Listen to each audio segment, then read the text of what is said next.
듣는 사람이 행복한 라디오 최영일의 YTN 뉴스 정면 승부.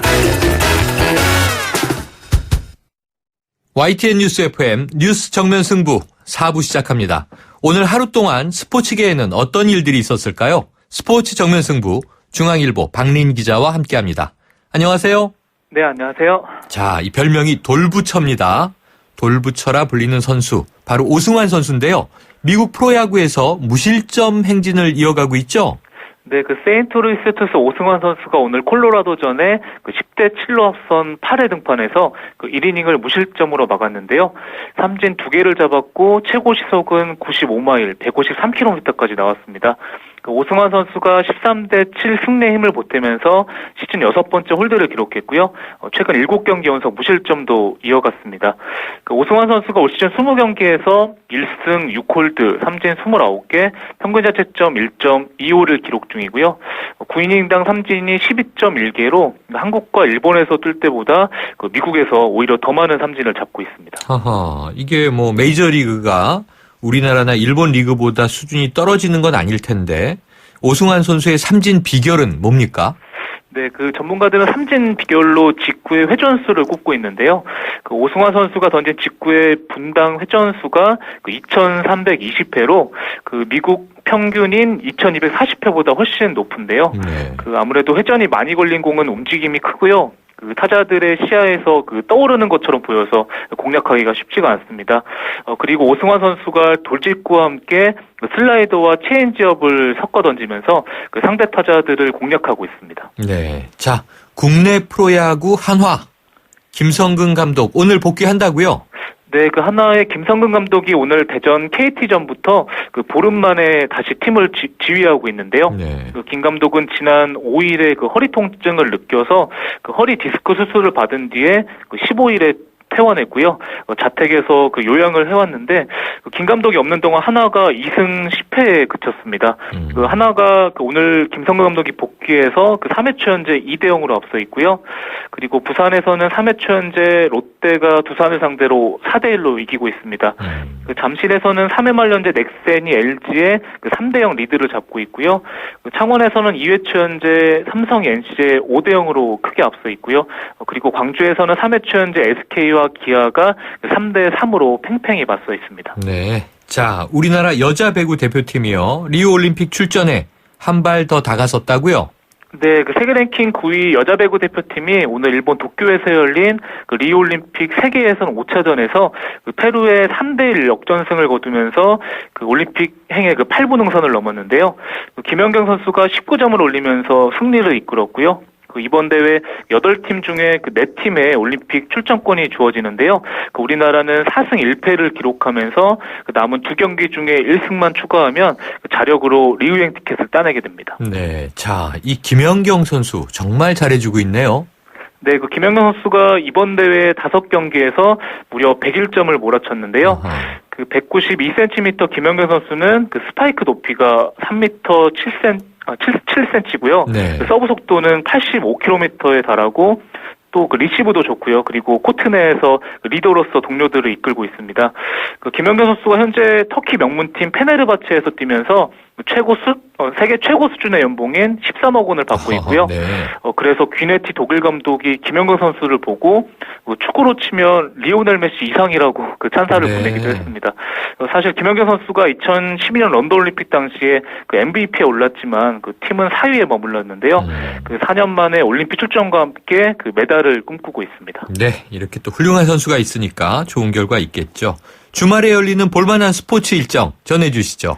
네, 우리나라 19세 이하 축구대표팀이 수원 JS컵 4개국 국제 청소년 대회에 참가 중인데요. 우리나라는 브라질과 1차전에서 1대1로 비겼고요. 오늘 오후 8시부터 수원 월드컵 경기장에서 프랑스와 2차전을 갖고 일요일에는 영원한 라이벌 일본과 3차전을 치릅니다. 국내 프로축구는 내일 수원 삼성과 울산전, 전남과 전북의 경기가 있고요. 일요일에는 포항과 수원 FC전 등이 있습니다.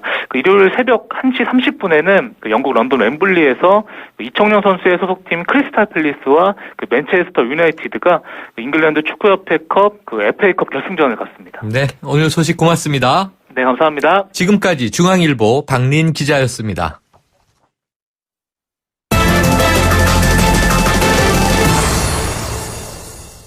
네, 오늘은 많은 분들이 좋아하는 화가죠. 20세기 미술에 큰 영향을 미친 빈센트 반 고흐의 숨겨진 이야기를 들어보는 시간 가져보겠습니다. 이 반 고흐를 좋아하는 사람이라면 꼭 알아야 할 32가지. 이 책을 쓴 저자 최연욱 서양화가 연결하겠습니다. 나와 계십니까? 네, 안녕하세요. 네, 안녕하세요. 자, 예, 먼저 최연욱입니다. 예. 굉장히 특이한데요. 이 책을 쓰게 된 배경 뭔가요? 대부분의 사람들이 미술이라고 하면 뭐라 그럴까 이렇게 어려운 학문 또는 부자들이 즐기는 그런 취미로 이렇게 알고 아하. 있는데요. 사실 그게 좀 오해거든요. 네. 예, 물론 그 미술이라는 게 이렇게 수십만 년 역사를 가진 어려운 학문이긴 하지요. 그리고 또 이렇게 미술 관련된 책이나 자료 같은 것들 보면은 이렇게 작품과 그런 화풍에 대한 전문성만 전달하는 내용이어서 더 어렵다는 그런 오해가 생긴 것 같은데요. 네. 예, 그런 어려운 부분 당연히 저같이 이제 미술을 어부라는 사람들이 이제 공부하는 것이고요. 그만큼 긴 역사를 가진 만큼 또 일반인들이 즐길 것이 더 많은 분야라고 또 저는 생각합니다. 네. 그런데 또 마침 또 이렇게 빈센트 반 고흐가 그 세상에서 가장 유명한 화가이면서 또 가장 많은 오해를 가지고 있는 화가여서 예, 그래서 이렇게 또 기술적이거나 또 학문적인 그런 이야기보다는 인간 빈센트 반 고흐에 대한 그런 오해를 하나씩 풀어가고 또 이렇게 작품에 담긴 또 숨겨진 그런 이야기를 재밌게 풀어봄으로써 네. 일반인들이 가진 미술에 대한 오해를 풀 수 있지 않을까 하는 생각에 이 책을 쓰게 됐습니다. 그렇군요. 그런데 전 세계에 유명 서양 화가만 쳐도 어마어마 많잖아요. 그렇죠. 이 다빈치, 레오나르도 다빈치의 이 그림을 가지고 쓴 다빈치 코드 이런 또 추리 소설도 있지 않았습니까? 네, 그런데 있습니다. 왜 유독 빈센트 반 고흐에 관심을 가지시게 된 건가요? 제가 몇 년 전에 온라인에서 일반인들을 대상으로 이렇게 같이 전시를 보러 다니는 그 모임을 운영을 했었어요. 네. 예, 그런데 가입할 때 이렇게 질문을 했었는데 가장 좋아하는 화가가 누구인지 그리고 가장 좋아하는 작품이 누구인지 이렇게 질문을 해서 받았는데, 빈센트 반 고흐가 압도적으로 가장 많은 표를 받았었습니다. 그렇군요. 자, 네. 그럼 한번 이제 전문가시니까 빈센트 반 고흐 얘기를 여쭤볼게요. 평생 그를 괴롭혔던 정신질환이 있었다고 하는데 이것이 다작을 할 수 있었던 이유와 연관이 있나요? 네, 맞습니다. 빈센트 반 고흐라고 하면은 일반적으로 너무 배가 고픈 나머지 미쳐가지고 자기 귀 자르고 자살한 그런 사람으로 알고 있잖아요. 네네. 네, 그것 또한 역시 오해고요. 물론 뭐 완전히 틀린 건 아닙니다만, 네. 예, 정신병은 있었고요. 제가 알아본 바로는 거의 정신종합병원이라고 보셔도 될 정도로 여러 종류의 정신질환을 가지고 있었습니다. 네. 근데 이제 그 중에 가장 대표적인 병으로는 아마 이제 조울증을 들 수 있을 것 같아요. 빈센트 반 고흐가 한 10년 동안 전업화가로 이제 활동하면서 회화만 900점을 그렸고, 드로잉이랑 스케치 다 하면 2000점 정도 그렸었거든요. 네. 그러면 대충 계산해봐도 이틀에 한 점씩 그린 건데요. 이게 이제 특히 이제 조증이 왔을 때 일반적으로 환자가 에너지가 막 넘쳐나잖아요. 네네. 빈센트 반 고흐도 딱 조증이 왔을 때 하루에 요화를 2점씩 그리기도 했고요. 네. 그리고 또 유명한 작품 중에 한 점인 아를레이 여인이라고 하는 마담 진우의 초상화는 한 40분 만에 그려냈다는 그런 전설도 내려오고 있습니다. 대단하군요. 그렇죠. 자, 또 빈센트 반 고흐 하면 많은 분들이 이 고갱을 함께 떠올리는데 이 고흐와 고갱 두 사람의 실제 관계는 어땠을까요? 예, 대부분의 사람들이 또 빈센트 반 고흐하고 폴 고갱을 이렇게 둘도 없는 절친으로 알고 계신데요. 네. 제가 이렇게 생각하는 바로는 빈센트 반 고흐하고 고갱은 서로 존경했던 화가 사이였던 것 같아요. 네네. 왜냐하면 빈센트 반 고흐 주변에 더 절친한 친구들이 또 있었거든요.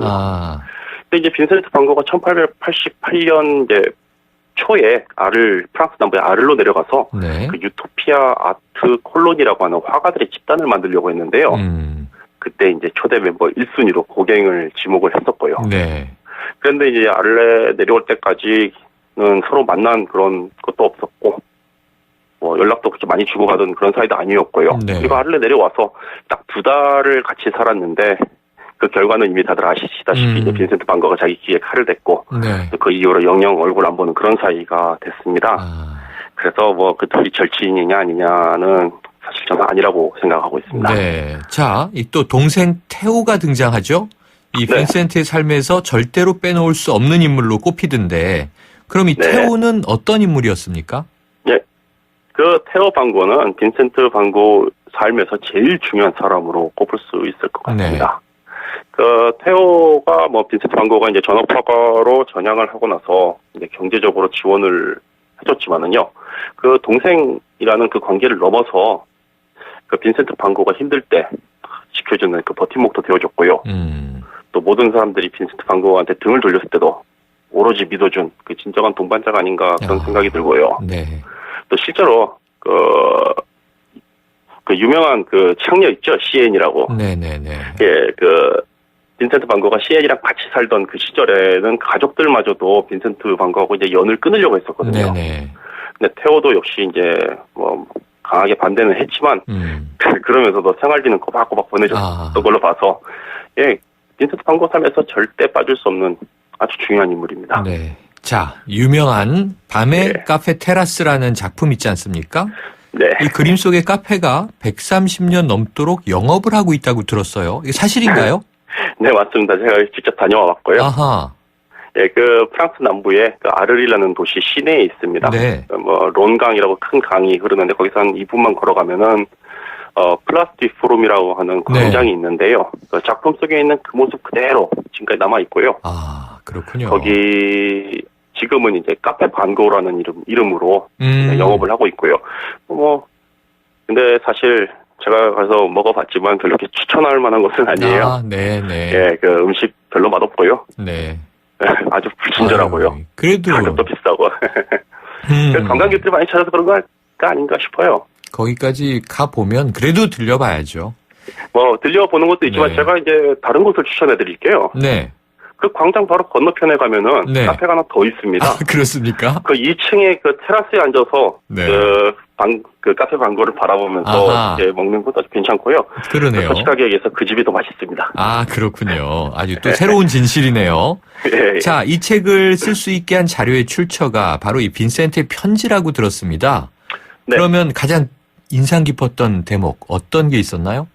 네, 빈센트 반 고가 동생 테오하고 주고받은 편지가 총 819통 정도가 돼요. 네, 어마어마하군요. 네, 그 중에서 이제 제 마음속에 가장 아직까지도 이렇게 남는 대목은 더 생각해봐도 사람들을 사랑하는 것만큼 예술적인 것은 없다. 이 문장이 네. 참 마음에 와닿는데요. 울림이네요. 이게 언제 쓴 거냐면은 1888년 9월 17일 날 이제 드디어 고갱이 아래로 내려올 때 네. 내려온다는 소식을 이제 듣게 된 거죠. 네. 그래서 이제 혼자 신이 나서 또 그 작품으로도 많이 남겼는데 그 수염토록한 그 우체부 룰랭이라고 있죠. 네네. 예, 그분이 또 이렇게 고갱의 가구를 싸게 구할 수 있도록 도와줬고 같이 방도 꾸미고 그랬거든요. 네. 그래서 그날 밤 밤새고 놀았다는 그런 기록도 남아있고 한데요. 네. 뭐 오히려 그런 것도 있긴 하지만은 또 빈센트 반 고가 사실 화가가 되기 전부터 원래 목회자가 되려고 했었어요. 네. 그래서 이렇게 편지를 이렇게 보면 가장 많이 사용한 단어 중에 하나가 그 다름 아닌 또 이렇게 예수님의 가르침인 그 사랑. 아, 그렇군요. 예, 그래서 아마 그래서 더 그 문장이 이렇게 제 마음속에 남는 게 아닌가 싶습니다. 네, 알겠습니다. 자, 오늘 말씀 감사합니다. 여기까지 들을게요. 네, 고맙습니다. 지금까지 최연욱 서양화가였습니다. 잇몸이요. 괜찮다가 피곤하면 또 들뜨고. 그래서 전 인사돌 플러스 시작했어요. 염증에 좋은 생약성분을 더해서 차이가 느껴지는 거죠. 너무 편해졌어요. 홍은희 씨도 잇몸이 좋아졌습니다. 붓고 시리고 피날 때 인사돌 플러스. 인사돌 플러스. 어쩜 이렇게 좋아지죠? 편안해진 잇몸의 차이를 느껴보세요. 5월에는 티월드로 폼나들이 오세요.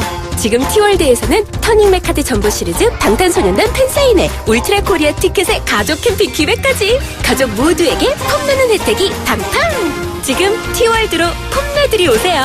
생활 플랫폼 SK텔레콤 5월 31일까지 자세한 사항은 홈페이지 참조. 좋은 상품만 골라 글로벌 자산 배분하면서 관리도 받고 철세도 하고 싶다. 는 고객님, ISA 해외 주식 투자 전용 펀드까지 다양한 절세 방법이 미래에셋증권에 준비되어 있습니다. ISA 해외 주식 투자 전용 펀드는 미래에셋증권 전문가와 함께하세요. 투자 손실에 유의하세요. 떠나요 둘이서 모든 걸 훌훌 버리고 푸르른 제주도 깨끗한 삼다수에서 삼다스야 고맙습니다. 제주 삼다수. 전화 주문은 1644-3049.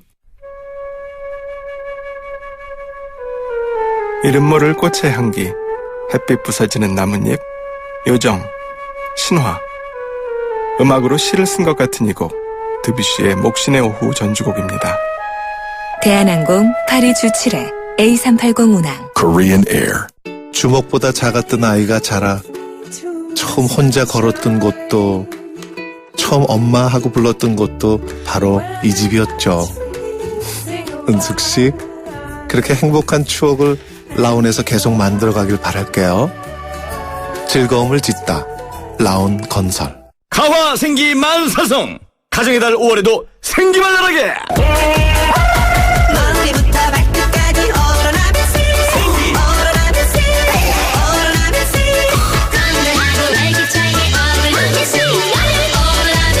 생기만 나라 탄산 드링크 오로라민 씨. 초정탄산수 작사 작곡 저 유정이가 피처링한 소정송.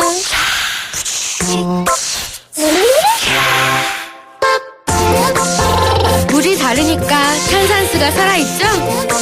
세계 3대 강탄수 소정의 물로 일으킨 파란 초정탄산수.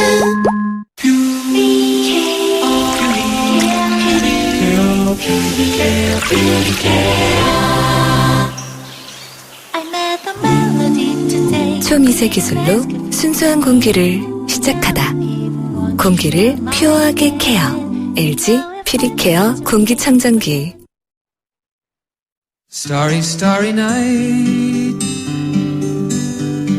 네, 금요일의 정면송은 돈 맥그린이 부르는 빈센트입니다. 빈센트 반 고흐를 추모하는 그런 곡인데요. 자, 오늘 고흐의 얘기로 금요일 방송 마무리했습니다. 가난하고 고통스러운 현실을 아름다운 예술로 승화시켰죠. 우리 사회에 지금 많은 고통, 오늘도 뉴스로 전해드렸는데요. 우리 사회도 더 아름다운 길로 거듭거듭 발전해 가기를 바랄 뿐입니다. YTN 뉴스 FM 뉴스 정면 승부, 오늘 준비한 내용 여기까지고요. 지금까지 프로듀서 박준범, 작가 홍기희, 강현지, 기술감독 신동혜, 전소현, 진행의 최영일이었습니다. 다음 주에 뵙겠습니다. How you suffered for your sanity.